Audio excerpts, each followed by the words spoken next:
Сәлем қыздар, менің каналыма қош келдіңіздер. Менің есімім Жәмила болады. Мен каналымда сіздерге пайдалы ақпараттармен бөлісетін боламын. Бүгін бізде 60-та 60 жастық қапты қалай тігу керек, қалай өлшем аламыз, сол туралы бөлісетін боламыз сіздермен. 4 бұрышты жастыққа ұзындығына 154 сантиметр мата, еніне 64 сантиметр мата қажет. 60 сантиметр бір беті, 60 сантиметр екінші бетіне кетеді, 30 сантиметр бір-біріне айқастыруына кетеді. Ал 4 сантиметр екі шетіне 2-2 сантиметрден қайырып тігуімізге кетеді. Ұзындығына да солай 2 сантиметр, 2 сантиметрден екі шетіне 4 сантиметр. Сонда бізде 60-60 4 бұрышты квадрат шығады. Ал ендеше кеттік.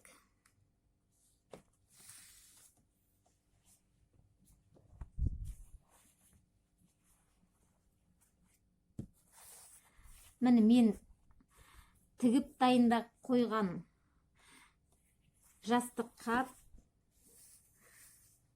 Мына еніндегі 64 сантиметр. Еніндегі екі шетін тігіп аламыз. Осылай екі қайырып. Міне сонда 2 сантиметріміз. 2 сантиметріміз 4 сантиметрден кетеді. Тіккен кезде міне осылай қайырамыз. Тіккен кезде міне мына қайырған шетімізден жақындатып 1 миллиметр, 2 миллиметрдей тігуіміз керек. Себебі ішіндегі жалбыраған жіптеріміз сыртқа шығып кетпес үшін. Тігісті мына жағынан немесе ортадан алатын болсаңыздар, ішіндегі жіптеріміз шығып кетеді.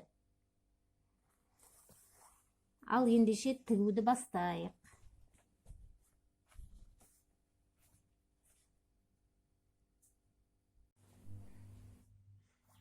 Міне матамызды өлшеп аламыз. 154 сантиметр аламыз.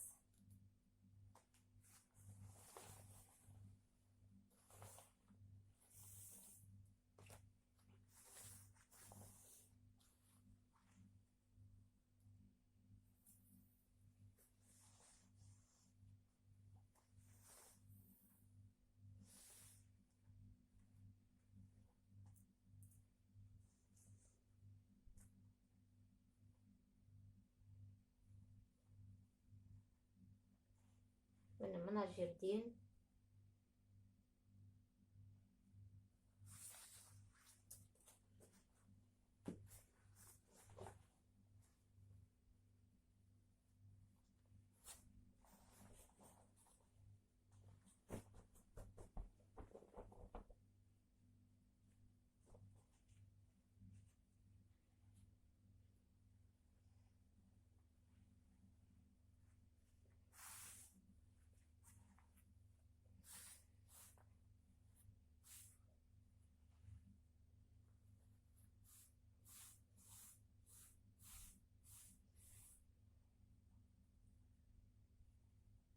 енін өлшеп аламыз. 64 сантиметр етіп.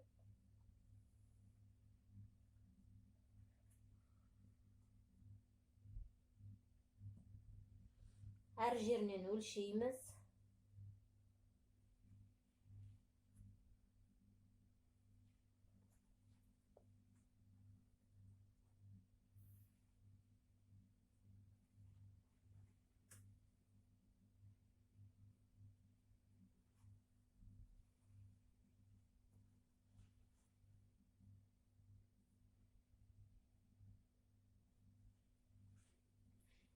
Осыны сызып аламыз линейкамен.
қиып аламыз осылай.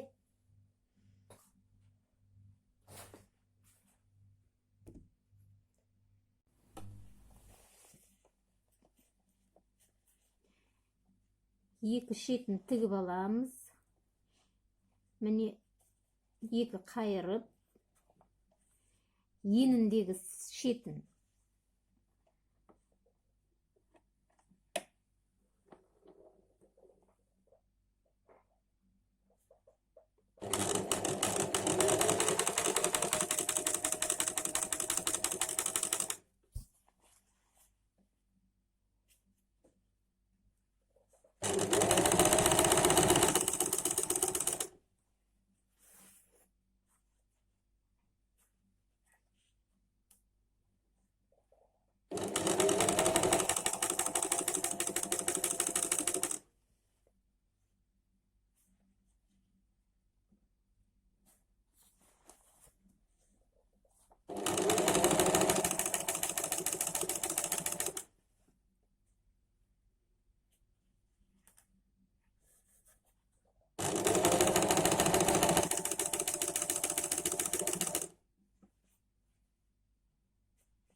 Міне екі шетінде тігіп болдық.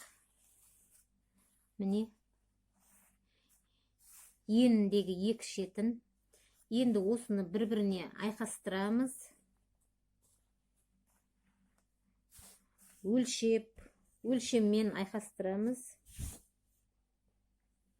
Міне ені 64, ұзындығы бізде 60 болуы керек. Өйткені мына екі шетін тігіп алдық, еніндегі шетін. Ал мына жағын әлі тіккеніміз жоқ. Оны қазір тігеміз, ұзындығындағы шетін. Сонда бізде бұл да 60 сантиметр болып қалады.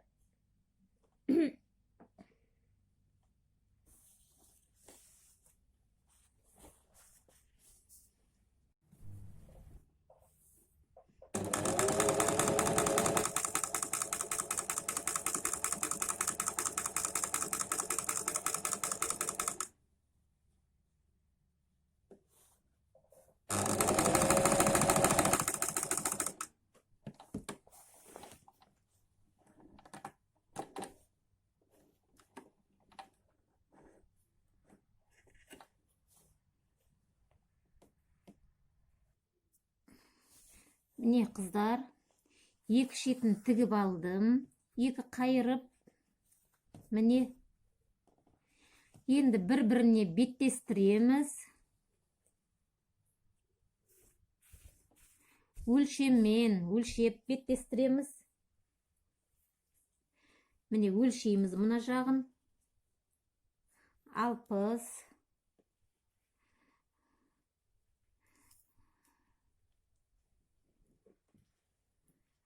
Міне 64. Мына жағы 60 болады. Өйткені мына жағынан екі қайырып тігіп алдық, 4 сантиметр кетті. Мына жағын енді қайырамыз. Екі қайырып, бірінші бір қайырып тігіп аламыз.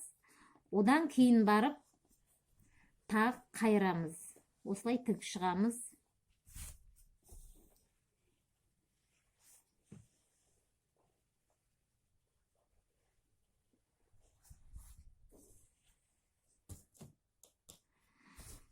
Өлшеміміз жылжып кетпес үшін түйреуішпен түйреп аламыз. Өзімізге оңай болады.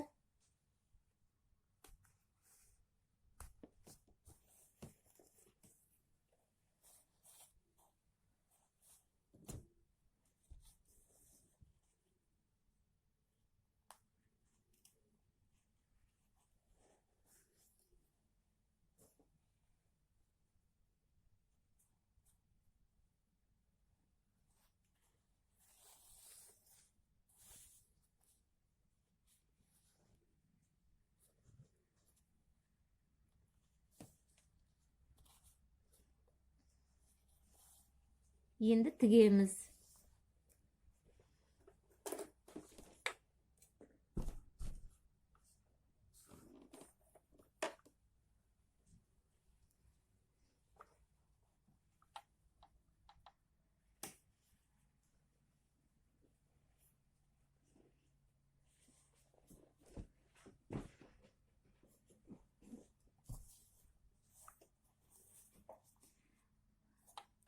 Қайырмай бірінші бір тігіспен тігіп шығамыз. Қайырмай.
Міне бір тігіспен тігіп шықтық.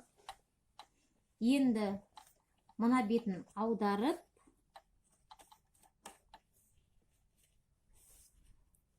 осылай қайырамыз. Міне бір қайырып, екінші мәрте тағы қайырамыз. Сонда мына жалбыраған жіптер ішінде қалады. Тігісіміз әдемі болып шығады. Сонда жалбырамай, сапалы болып. Міне тіккен кезде мына ортадан немесе мына шеттен тікпейміз. Мына шетімізден, міне осы қайырған шетімізден 1 сантиметрге алыс тігеміз. Сонда ішіндегі жіптеріміз жалбырап шықпайды.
Екінші шетінде осылай тігіп аламыз.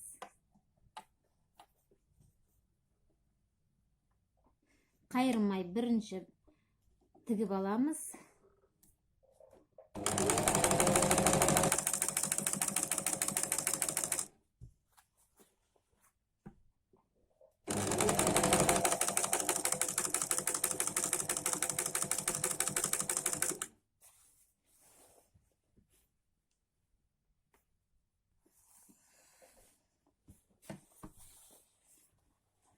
Аударамыз.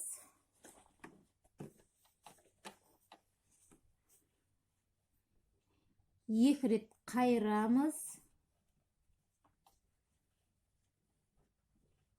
Міне.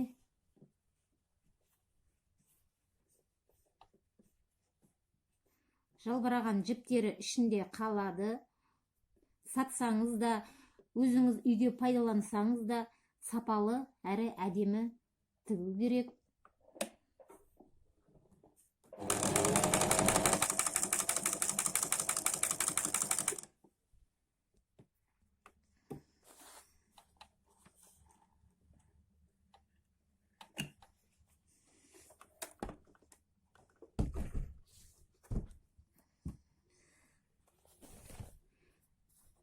міне тігіп болдық. Міне өте әдемі, жалбараған жіптері жоқ. Шетіндегі артық жіптерін қиып тастай саламыз. Міне түйіндеп байламаймыз, өйткені 2 мәрте жүргізгем. Сетінеп шығып кетпейді, жіп сөгіліп кетпейді.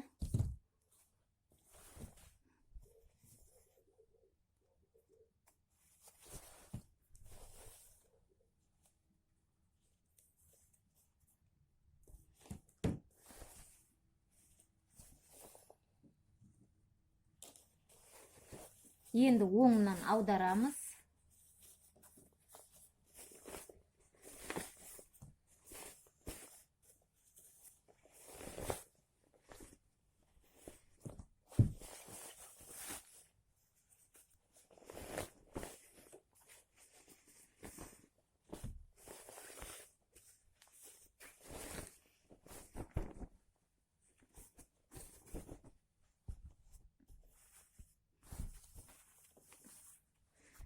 Міне жастық қабымыз.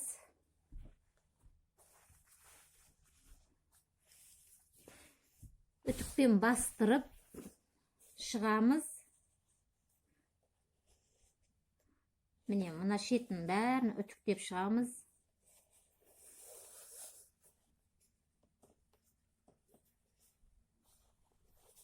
Міне оңай. Жастық қабымыз дайын болды. Сіздер де осылай тігіп алыңыздар. Қолдарыңыздан келеді. Видеом пайдалы болса, лайк басыңыздар, комментарий жазыңыздар. Алда тағы да жақсы ақпараттармен бөлісетін боламын.